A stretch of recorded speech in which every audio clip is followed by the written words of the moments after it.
Wow, so we have some more details on the Juice Wrld passing situation.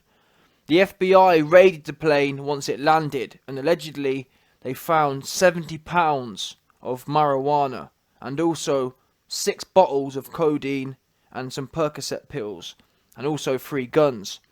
That wasn't the only thing that's happened. Also, from Juice Wrld's girlfriend, she said that he was seen taking pills off the plane when the FBI was searching it. Allegedly, people have speculated this has happened as a result of him trying to hide the pills from the feds. Now, in my mind, that argument don't really make much sense because as an experienced user, which it appears that Juice Wrld was, of Percocet pills, his ex-girlfriend has said that he's been taking pills for years and he's got a problem with pills, etc, etc. So as an experienced user, you know your tolerance roughly. You're not gonna, if your tolerance is 1 pill, if you take 3, you know you're most likely going to be dead. However, he's only 21. Maybe he doesn't really understand tolerance. I'm not sure. But I'd like to think he would understand that. And also, he's a rich rapper. So, he can get the best lawyers in town. At the worst, he's got a bit of a possession charge. You know what I mean? You ain't going to go to jail with that. And if you do go to jail, it's only going to be a few weeks. From his point of view, there's no way you'd want to risk your life swallowing a few pills just to beat a little possession case as such. Or, however, other people have said that Juice Wrld historically hasn't had many interactions with the police, so maybe he panicked, which is possible, especially when there's weed, Percocet, codeine. Maybe he was off the whole lot of it. Maybe he was drinking, smoking, popping, sipping, the whole lot, meaning that he was paranoid.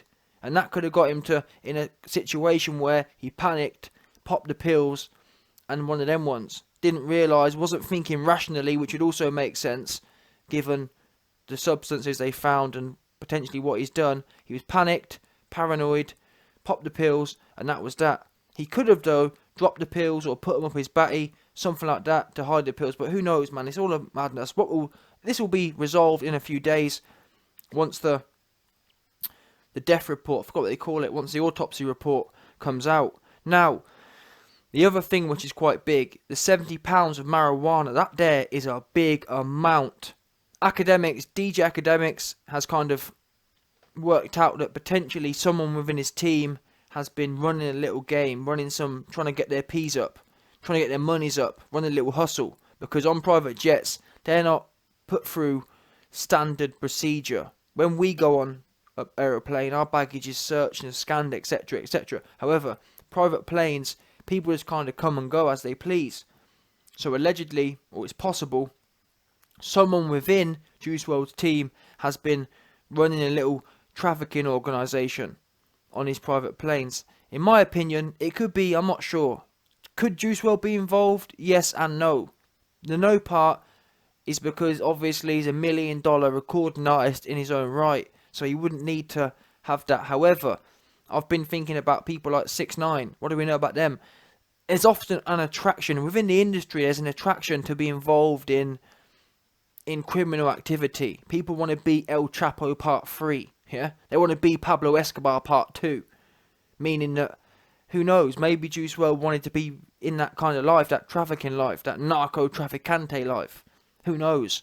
But the scary thing is, at the moment, a newspaper reports that no one from Juice Wrld's team have taken responsibility for the marijuana, which implies he could be part of it.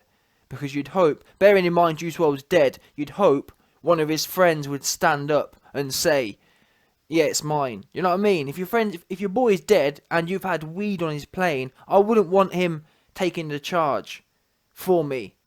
I wouldn't want to put that on his dead name. You know what I mean? Then again, maybe they're thinking that, oh, dead man, he's dead anyway, so I might as well let him take the charge. But I just think that's a bit weird, man.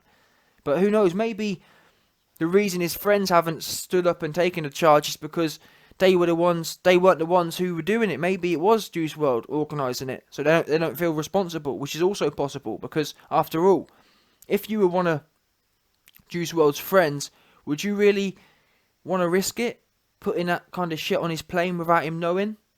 Meaning that most likely Juice Wrld knew. £70. That's not little. That's not little. We're not talking small change here. We're talking a lot of weed, and there's loads of other shit on there as well. Codeine, 6 bottles, Percocets, 2 guns, etc., etc. All of which, well, we know for a fact Juice Wrld knew about the Percocets and the codeine because they were his. So is it a stretch really to see that potentially he could be involved with the marijuana as well? And lastly, one thing which kind of makes you think that potentially Juice Wrld could have been involved in some sort of organised crime element is the fact that the FBI actually raided Juice Wrld's plane a month before, back in November, which implies that the FBI kind of had this man, they were looking into him, looking to pull him for like a kind of 6ix9ine investigation, where they start tracking you. We know that 6ix9ine was tracked for a few years before he was brought in as such. This is typical within the whole RICO business. They'd sit there and let you get caught lacking, essentially. So it's one of them ones. Who knows? Let me know your thoughts. Like, comment, subscribe, and your boy will be back.